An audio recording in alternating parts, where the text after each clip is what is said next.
All right, welcome back. So in this video, we're going to talk about the home menu. So in the home menu, you can see, and technically this is the home page, build business apps fast, create apps that connect to your data and work across web and mobile.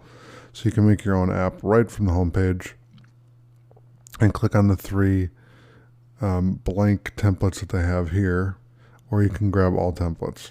We can start from data, so we can start from SharePoint, Excel, SQL Server, common data, and then other data sources, and then your apps are the other things that show up here. So if you don't have anything here, that's fine.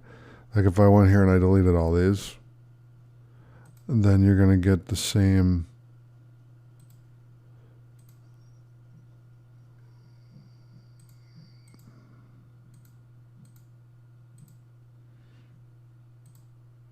Let's see if it'll let me delete it. Nope, they won't let me delete it. But the point is that since you haven't made any apps, there shouldn't be anything there. It should just be blank. All right, so thanks for watching. I'll see you in the next video.